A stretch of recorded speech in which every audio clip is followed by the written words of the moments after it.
Alright, what's going on everybody? This is Shok. Now, we all know what this is. This is pretty much the rundown of the terrible, awful, and expectedly so VGX award show. Now, like I said, very expected, just as usual. This show was absolute dog shit. But surprisingly, they actually managed to make this worse than the previous VGAs that they've had in the past. I don't understand how they managed to do that. The new host, Joel, he was annoying, he was immature, he was making sexist jokes, he was making booby vagina jokes and stupid doodoo poo poo head, I shoot you in the face kind of, just a real childish dude. But anyways, let's run down the Game of the Year things real fast. Let's start off with the Game of the Year. Now, Grand Theft Auto 5. Now, did I not call this before? I called that shit. Knew that was coming. Of course that was going to happen. No surprise. Why? Because it's the most mainstream thing on this list. It's more mainstream than Tomb Raider. It's more mainstream than The Last of Us. More mainstream than 3D World. More mainstream than Bioshock Infinite. It's the game that all the dude bros love. They love it the most out of all this list. It's Grand Theft Auto. It won because it's mature. It hacks guns. It shoots stuff and blah, blah, blah, blah. That's why Grand Theft Auto 5 won. I'm not surprised. It is a it's terrible that a game such as this could win Game of the Year, because this is half a game, right? Because the multiplayer doesn't even work, or at least it didn't. But Rockstar released a completely, blatantly unfinished product. It cannot be argued that the multiplayer was unfinished, but it still managed to win Game of the Year. So what this is showing is that, hey, developers, you could put out a half-assed product and your game will win Game of the Year, right? As far as my picks go, I would have been happy with either 3D World or The Last of Us winning Game of the Year, because I think both of those games are much more deserving than the other three games on that list. Studio of the Year, Naughty Dog. Now this, I agree with, most definitely. Fuck you, Rockstar North, you put out a half-assed game. Fulbright Company, I don't even know what they did, to be honest. Irrational Games, Bioshock was a good game, but overrated in my opinion.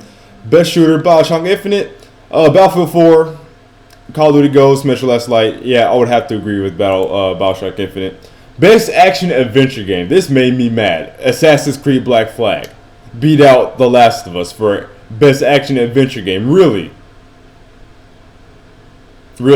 Assassin's Milk 4 Black Flag beat out The Last of Us. Just goes to show this is just a freaking popularity contest. It's a mainstream contest. The only reason why this game beat out The Last of Us, and even GTA 5 for that matter, is because this game is on every freaking system. So it would be the choice that would make everybody happy. Well, not everybody happy, but it would cover.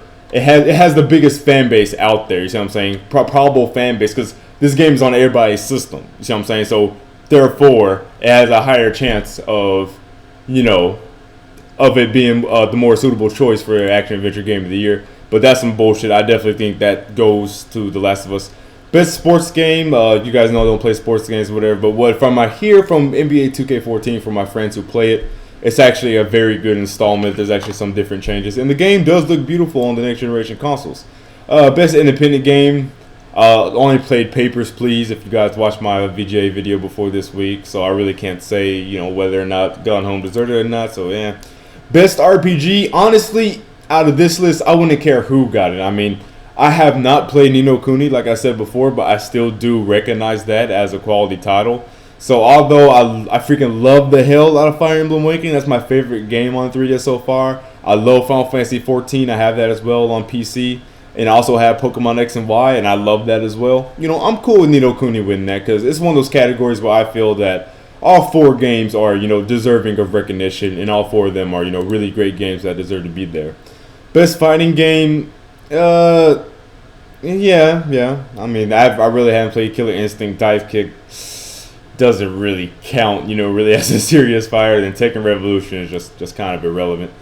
Driving game, Motorsports 5. I haven't played it, of course, but I will say that they do not deserve this, simply because the fact that of just how such a big step down it is from Forza Horizon. How do you have dramatically less content from your previous installments? And how are you on a next generation console and you got a cardboard crowd with repeating sprites? Like, that doesn't make any sense. So I would say Need for Speed Rivals is much more deserving than that.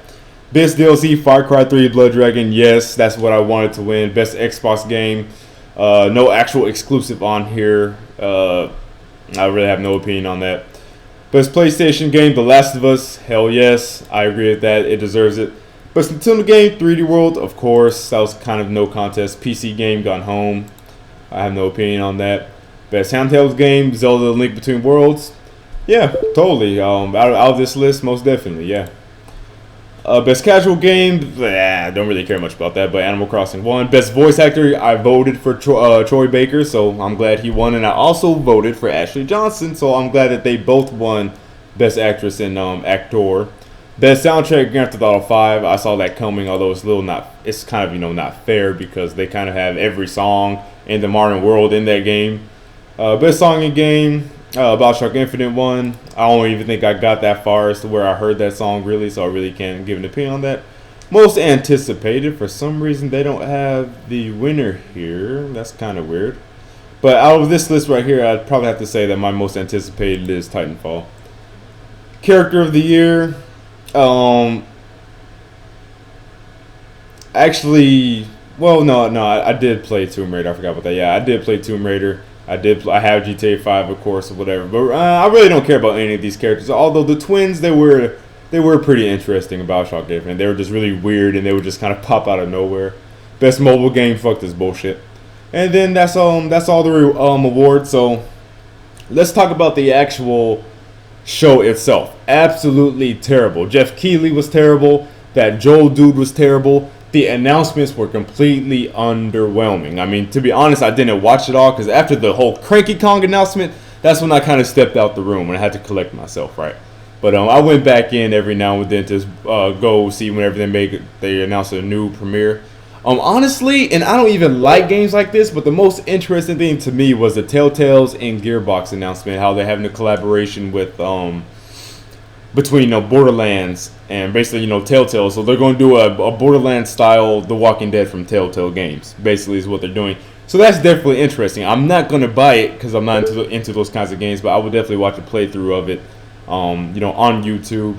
Titanfall looked great. Can't wait to get my hands on that. You guys know how I feel about the whole Cranky Kong situation, and I had people telling me, it's great because the game got publicity. People, Tropical Freeze didn't need publicity. Donkey Kong Country Returns sold 6 million units on the Wii. You really think that game needs some advertising?